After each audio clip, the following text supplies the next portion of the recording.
고린도전서 15장 20절부터 22절까지 다 찾으셨으면 같이 한 목소리로 합독합니다.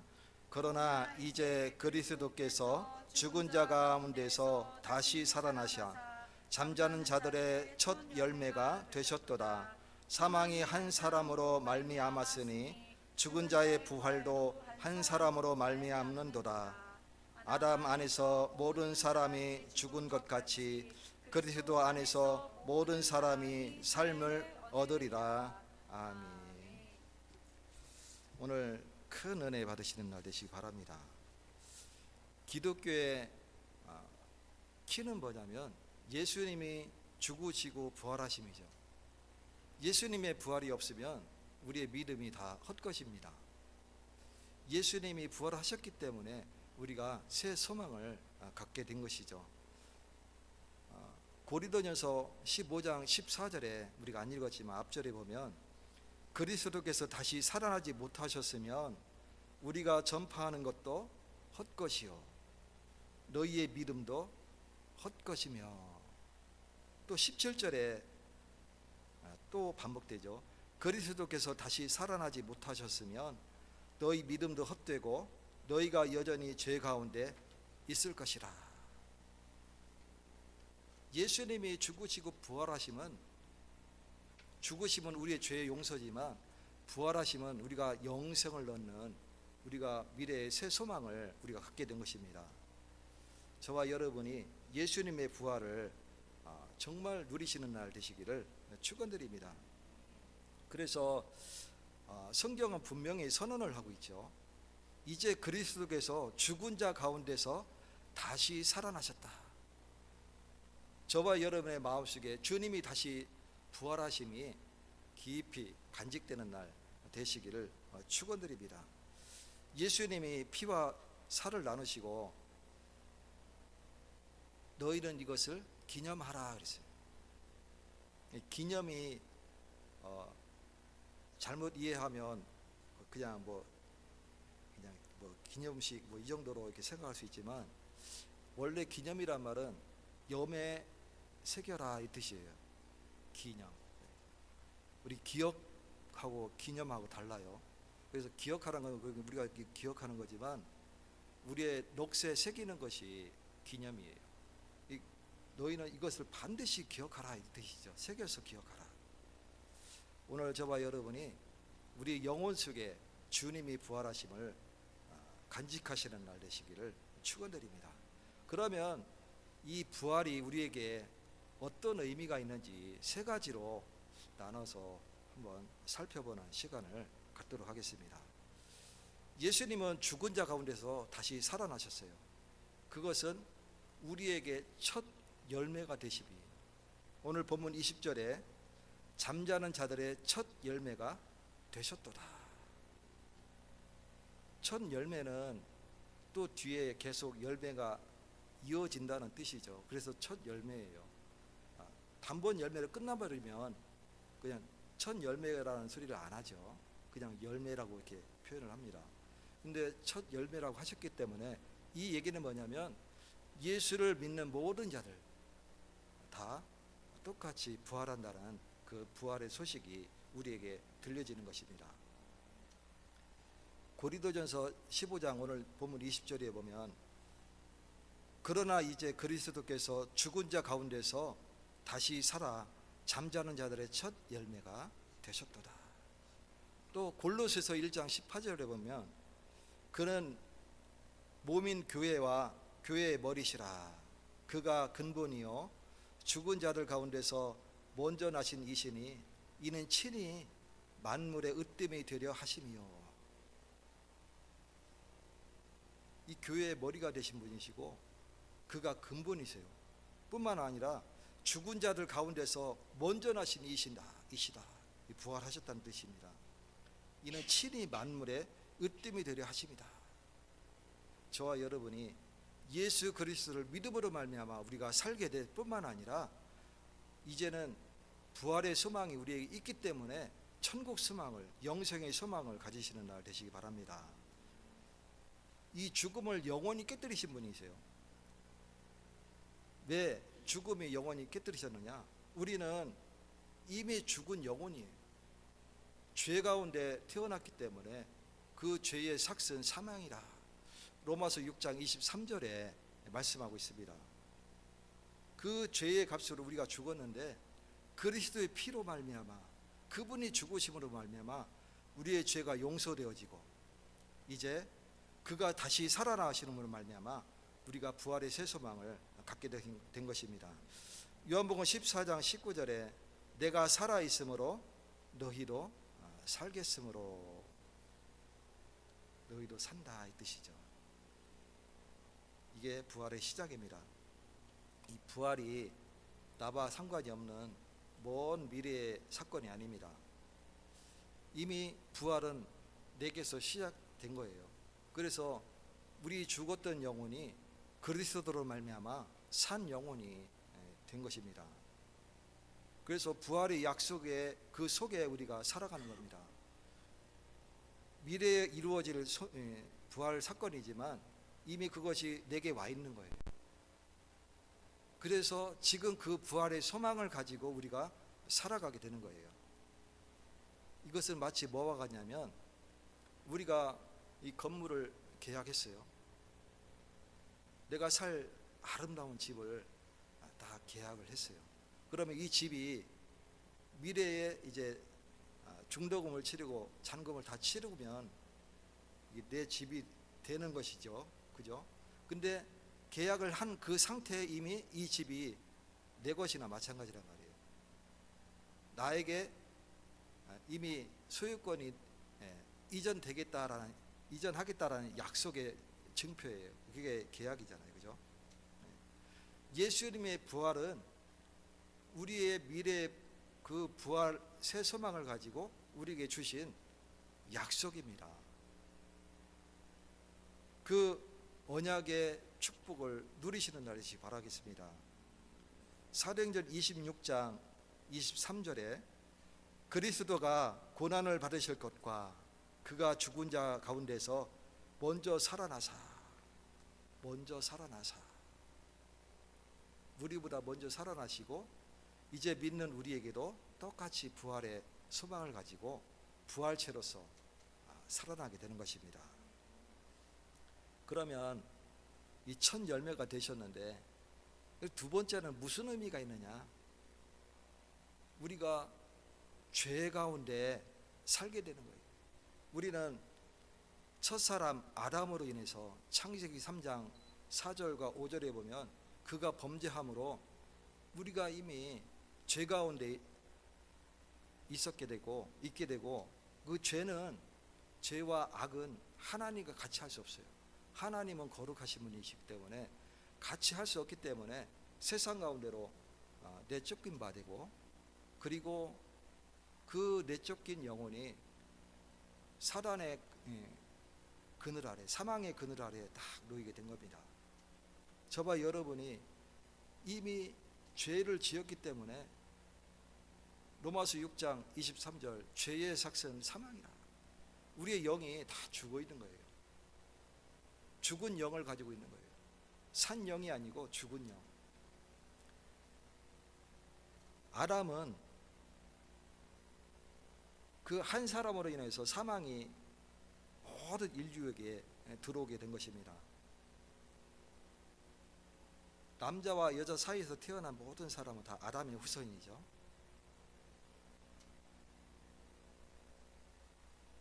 그 아담의 후손은 다 죄 아래 태어나게 됩니다. 왜? 유전이니까. 제가 그 신학교 연구원 때, 학부를 졸업하고 이제 연구원 때 팀별 포럼이 있었어요. 그때 주제가 뭐였냐면,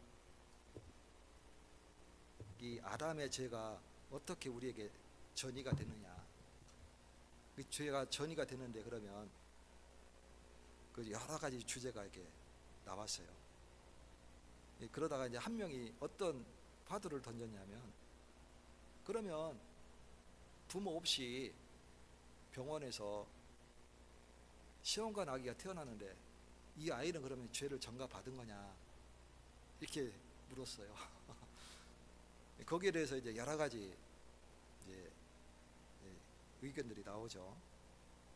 교수님이 한마디로 정리하셨어요.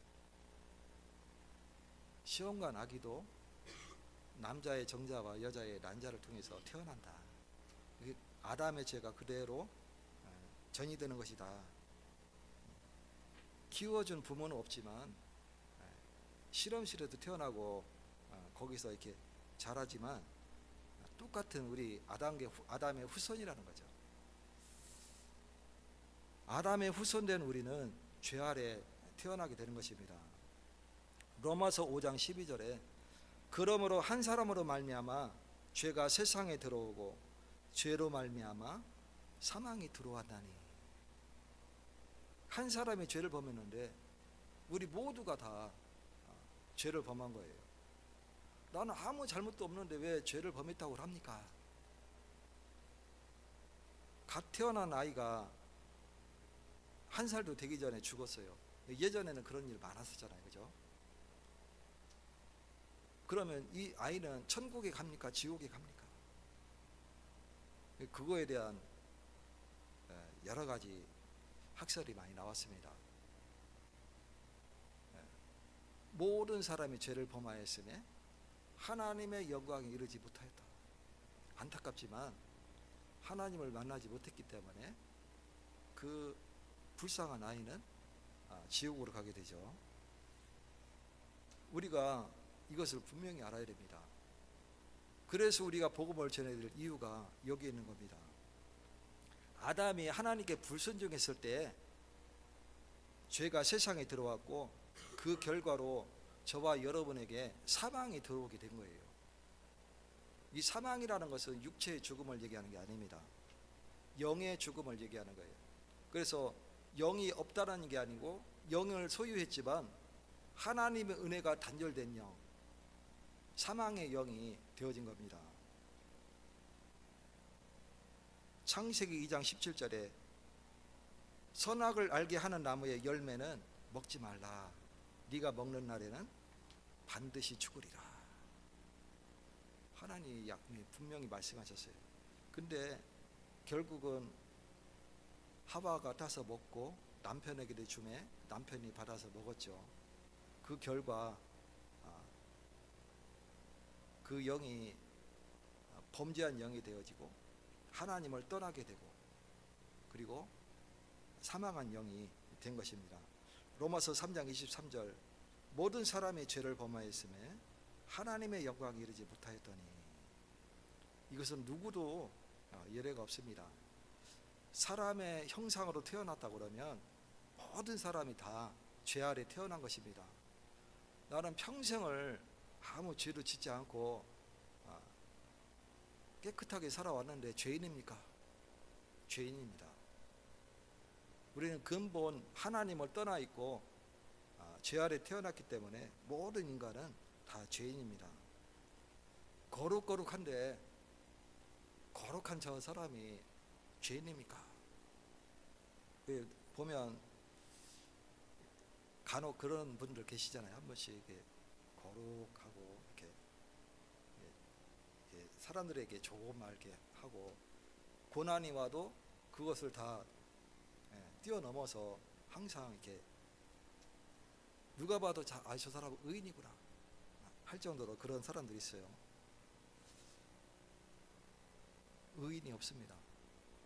이 사람은 겉모습과 속 사람이 다른데 속으로는 온갖 추악한 것들이 다 있어요. 그게 본래 사람의 모습입니다. 구원받은 우리도 마찬가지예요. 내 안에 온갖 추악한 것들이 다 있습니다. 이 앞에 서 있는 여러분들 앞에 서 있는 이 목사도 그 내면에 온갖 추악한 게 다 들어있어요. 똑같습니다. 그래서 우리는 날마다 그리스도를 붙잡아야 되는 거예요. 그래서 이 죽음은 아담과 하와의 죽음은 영적인 죽음이에요. 영이 죽은 사건이죠. 에베소서 2장 1절에 그는 허물과 죽었던 너희를 살리셨도다. 이미 허물과 죄로 영원히 죽게 된 우리입니다. 이미 죽었어요. 이미 사망했습니다. 이미 사망의 그늘에 앉아 있어요. 저와 여러분이 여기서 빠져나오는 것이 구원인 것이에요. 예전에 삼국시대 때 이 고구려가 북쪽에 있잖아요, 그죠? 그 지금 마주 벌판과 이제 이북 쪽에 이 고구려 땅인데, 근데 수나라가 고수 전쟁이죠. 수나라가 100만 대군을 일으켰어요. 수양제가 이 고구려를 침범했어요. 그 100만 대군을 물리친 사람이 누구냐면 을지문덕 장군이죠. 살수대첩. 살수가 어디냐, 뭐 그 여러 가지 얘기가 있지만 지금 북한 땅이 그 청천강일 것이다라고 이렇게 그게 정설이에요. 뭐 정확한 거 정해진 건 아니지만, 근데 왜 만주 벌판을 막 지나와서 거기까지 와서 100만 대군이 다 휩쓸려느냐? 그게 키포인트예요. 그렇게 되기까지는 일직선으로 계속 올 수밖에 없는 사건이 있었어요. 어떤 사건이냐면 이 고구려의 특징이 전쟁이 일어나면 청야작전을 해요. 이 들판에 곡식을 다 태워버려요. 우물에 독을 다 풀어버려요. 그럼 어떻게 해요? 빨리 그 수도를 점령을 해야 이기는 거예요. 그러니까 막 100만 대군이 길을 쓰고 평양성으로 진경을 한 거예요. 그때 당시 수도가 평양성이었어요. 국내성에 있다가 이제 장수왕 때 옮겨왔죠. 그게 평양성인데, 그게 이제 빨리 오다 보니까 청천강에서 그냥 한 번에 다 살수대첩 한 번에 싹 쓸어버린 거예요. 그 사건으로 인해서 수나라는 굉장한 어려움이 오게 되고 결국은 당나라에 멸망하고 당나라가 또 시작됐죠. 이와 마찬가지예요. 이 우물에 독을 한 방울 딱 떨어뜨리면 그 우물을 먹을 수 있어요? 못 먹어요? 먹을 수 없어요. 우리가 모든 사람이 아담이 죄의 씨앗을 딱 뿌렸는데 모든 사람이 다 죄인인 것이에요. 저와 여러분이 죄 아래 다 태어났습니다.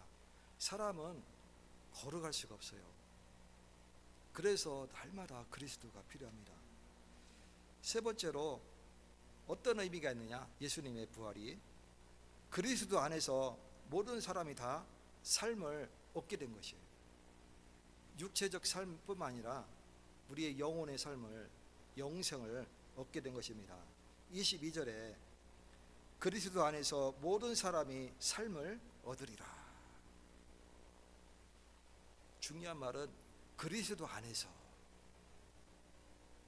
저와 여러분이 그리스도 안에 있을 때에 새 삶을 얻게 되는 것입니다. 아담 안에서 태어났지만, 죄 아래 태어났지만 예수님을 믿을 때에 그리스도 안으로 옮겨지게 되는 거예요. 그래서 예수님은 양자의 영이라고 하는 거예요. 우리가 양자로 이제 하나님 앞으로 적을 옮기게 된 겁니다. 태어나기는 뭐 김씨 있고 이씨도 있고 뭐 박씨도 있고 홍씨도 있고 여러 성씨가 있지만 아담의 후손으로 태어났지만 예수를 믿을 때 우리의 그 호적이 어디로? 천국으로, 하나님 자녀로 옮겨지게 되는 거예요. 그래서 양자의 영이라 말씀하는 겁니다. 로마서 6장 23절 죄의 삭은 사망이요 하나님의 은사는 그리스도 예수 우리 주 안에 있는 영생이니라. 우리가 죄와 허물로 죽었지만 하나님의 은사는 뭐냐면 그리스도 안에서 우리를 영생케 하신 거예요. 이게 부활의 의미입니다. 이 생명, 영생은 믿을 때 우리에게 영생이 주어지는 겁니다. 예수님은 우리 대신 죽으시고 또 우리를 위하여 살아나셨어요. 예수님이 십자가에 달리신 것은 누구를 위하여? 저와 여러분을 위하여, 믿음의 백성을 위하여. 하나님이 자기 백성을 위하여 죽으시고 또 부활하셨어요. 이 부활하심도 또 누구 때문이냐? 저와 여러분 때문에 그렇습니다. 그래서 예수님이 부활의 첫 열배가 되시고 자기 백성을 다 부활의 소망을 주신 것입니다. 요한복음 11장 25절에 나는 부활이요 생명이니 나를 믿는 자는 죽어도 살겠고 무릇 살아서 믿는 자는 영원히 죽지 아니하리라. 죽음은 끝이 아니죠. 저희 집안이 유교 집안인데 논산, 제가 고향이 논산입니다. 충청도 논산인데 이 경주이시 참 대단한 가문입니다. 어릴 때 보면 동네에 제사가 왜 이렇게 많은지. 근데 이 유교의 특징이 뭐냐면 유교가 뭐냐면 사후 세계가 없어요. 원래 믿지 않는 거예요. 근데 왜 제사를 드리냐? 그 제사를 지낸다는 얘기 뭐냐면 사후 세계가 있다라는 것을 전제로 하거든요. 제사라는 거. 조상들에게 귀신들에게 제사하는 거 아닙니까? 원래 유교는 사후 세계가 없는데 그 이후에 여러 가지 이제 뭐 불교 뭐 여러 가지 짬뽕이 돼서 사후 세계가 있겠다라는 걸 가지고 제사를 지내기 시작한 거예요. 근데 그들이 사후 세계가 있다라는 것을 전제로 할 때 우리가 죽으면 이제 천국에 가든지 지옥에 가든지 이게 나눠지잖아요, 그죠? 근데 그것을 이들은 인정을 안 해요. 제사를 지내면에도 불구하고 인정을 안 하는 거예요. 죽으면 끝이라는 거예요. 이 가문에 이 복음을 전해보면 그렇게 됩니다. 그래서 죽음은 끝이 아닙니다. 예수님을 믿는 사람에게는 영원한 생명이 있습니다. 사람이 죽어서 딱 끝나버리면 얼마나 좋겠습니까? 영혼도 없고 끝나버리면 딱 좋겠는데 이 영은 사라지는 존재가 아니에요. 예수님 재림오실 때 믿는 자도 부활체로서 부활하지만 믿지 않고 지옥 백성도 똑같이 부활체로 부활하는 거예요. 믿는 자는 심판대에 서지 않지만 믿지 않는 자들은 심판대에 서서 영원한 지옥 형벌로 이제 확정되는 겁니다. 구원의 기회는 우리가 이 영이 육신 안에 있을 때, 살아 있을 때만이 구원의 기회가 있어요. 죽은 이후에는 나 예수 믿고 천국 가겠어 할 수 없는 거예요. 기회가 사라집니다. 그래서 우리가 복음을 전해야 될 이유가 여기에 있는 것입니다. 요한복음 5장 24절에 내 말을 듣고 또 나 보내신 이를 믿는 자는 영생을 얻었고 심판에 이르지 아니하나니. 베드로전서 1장 3절에 예수 그리스도를 죽은 자 가운데서 부활하게 하심으로 말미암아 우리를 거듭나게 하사 산 소망이 있게 하셨으며. 저와 여러분이 그리스도를 믿음으로 말미암아 영생을 얻게 된 것입니다. 또 예수를 죽은 자 가운데서 다시 부활하게 하심으로 말미암아 우리가 산 소망을 갖게 하신 겁니다.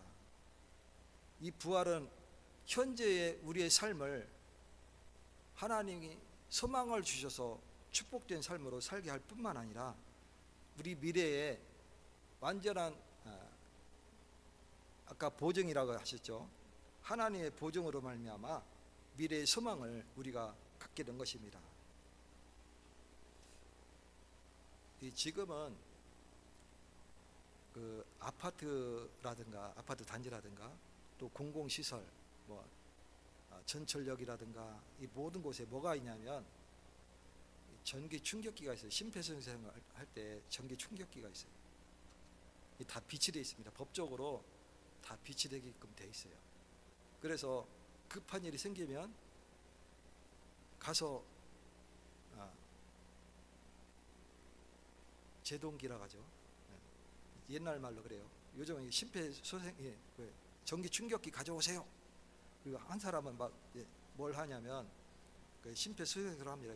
여기를 이렇게 하고 막 해야 돼. 심장이 안 뛰더라도 해야 돼요. 숨이 안 돌아와도 계속 해야 될 이유가 혈류가 심장을 누를 때 혈류가 뇌로 돌기 때문에 뇌는 4분 이 골든타임 동안 멈춰버리면 피가 멈춰버리면 뇌가 사망합니다. 이 사망하지 않도록 심장이 숨이 안 돌아와도 계속 해야 되는 거예요. 그래야 뇌가 살아있는 거예요. 그래서 계속 하는 겁니다. 아무리 해도 안 살아나. 근데 이 전기 충격기를 딱 가져와서 딱 꽂고 딱 해서 딱 할 때 어떻게 돼요? 살아났어요. 우리가 이미 죽은 영혼인데 아무리 심폐소생을 해도 살아날 수가 없는데 예수님이 우리에게 전기 충격기가 되셔서 우리의 영을, 죽은 영을 살리신 줄 믿으시기 바랍니다. 지금 우리 영혼의 심장이 두쿵두쿵 지금 뛰고 있어요. 이미 산 영이 되어졌기 때문에 우리의 마음속에 그리스도께서 함께하고 계십니다.